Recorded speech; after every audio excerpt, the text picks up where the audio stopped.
Bonjour, je suis Jean-Michel Garlac, bienvenue sur mon podcast Happycom. Après 20 ans en tant que commercial, sous différents statuts, j'ai choisi de me reconvertir dans l'accompagnement et la formation.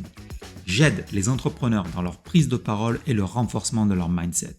Dans ce podcast, seul ou avec mes invités, je vous partage trucs, astuces, conseils et stratégies pour devenir une meilleure version de vous-même. Installez-vous confortablement et c'est parti! Dans l'épisode 54, je vous ai parlé de la structure du discours. Je vous ai dit que pour rendre votre discours plus captivant, plus impactant, il fallait structurer votre discours, que c'était la base de la prise de parole impactante. Mais vous ne devez pas vous arrêter là. Non, bien évidemment, vous ne devez pas vous arrêter là, c'est juste une base. Et une fois qu'on a cette base, comme dans une recette de cuisine, on va rajouter d'autres éléments pour rendre notre gâteau, votre prise de parole, carrément exceptionnelle. Qu'est-ce qu'on va pouvoir rajouter ?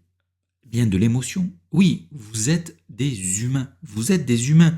Donc vous n'êtes pas des robots. On n'est pas là en train de faire un message vocal.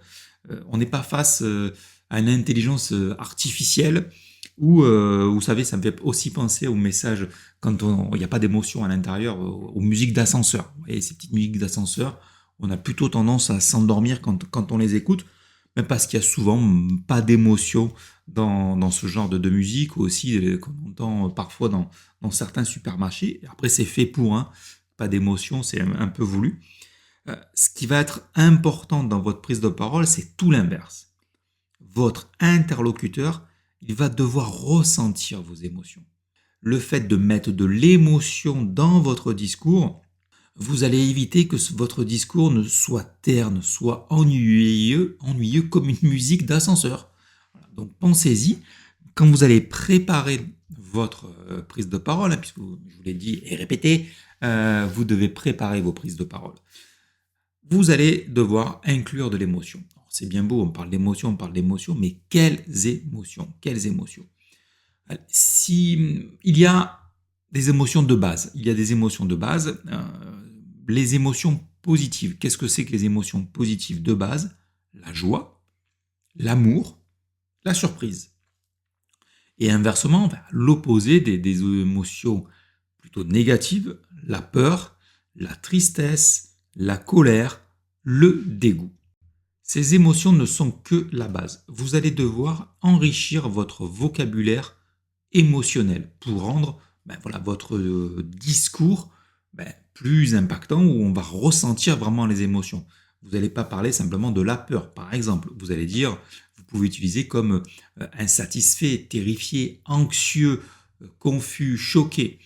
Sur la surprise, ça pourrait être sidéré, amusé, excité, intéressé. La joie serait calme, apaisé, enjoué, décontracté.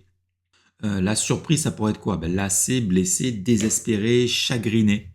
Donc, je vous engage à aller chercher ces listes d'émotions sur Internet. Voilà, vous tapez liste d'émotions, mots émotionnels, et vous allez trouver tout un tas de mots qui vont vous permettre de construire votre discours et le remplir plein d'émotions. Mais comment renforcer ces simples mots ? Puisque là, on est face à des mots, tout simplement. Il va falloir les renforcer. Parce que on peut juste lire ces mots et là, on retombe dans la musique d'ascenseur, dans le robot. Le robot va lire des mots. Oui, bonjour, alors vous voyez, j'avais très très peur. Ou j'étais très triste, avec une voix monotone. Et oui, c'est ça, c'est la voix. La voix va vous permettre de renforcer ces mots émotionnels. Vous allez pouvoir moduler votre voix, varier votre ton, varier votre rythme. Par exemple, si vous avez peur, on peut avoir une voix plus grave, accélérer le rythme. Vous voyez, si on est content, là pareil, on va parler beaucoup plus fort. Et en jouant avec votre voix, vous allez augmenter les émotions. Plus il y a d'émotions dans votre discours, plus il y a une identification de votre interlocuteur, puisque votre interlocuteur en face de vous, il en a lui aussi des émotions. Il éprouve des émotions. En principe, il y en a, j'en ai croisé, on n'a pas l'impression qu'ils aient des émotions, mais en principe, les gens en face de vous ont des émotions. Et bien, du coup, en partageant vos émotions avec eux, ils vont aller s'identifier, ils vont s'impliquer. Donc, moi, ce que je vous propose maintenant, pour être efficace, le but c'est que ce soit efficace. Prenez une expérience professionnelle que vous avez vécue. Allez, vous allez prendre une expérience professionnelle, vous allez chercher les émotions qu'il y avait dans cette expérience-là, ce que ça vous a engendré comme émotion de vivre cette expérience professionnelle.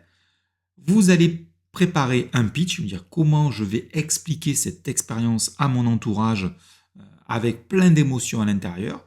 Vous partagez, vous échangez avec l'entourage pour savoir comment ils ont perçu votre message. Donc c'est prêt, vous êtes d'accord? Ok, alors attention, on prend l'expérience professionnelle, on cherche l'émotion, on prépare un discours impactant et on échange. Faites-le maintenant! Merci à tous de m'avoir écouté jusqu'au bout. J'espère que l'épisode pourra vous aider à progresser. Une dernière chose avant de nous quitter, un truc qui compte énormément pour moi. Prenez 5 minutes pour me donner un avis 5 étoiles sur Apple Podcast ou Spotify, les deux seules plateformes où l'on peut le faire. Sinon, abonnez-vous et partagez l'épisode autour de vous. Cela m'aidera beaucoup et cela aidera sûrement plein de personnes autour de vous. 1000 merci d'avance et à lundi prochain.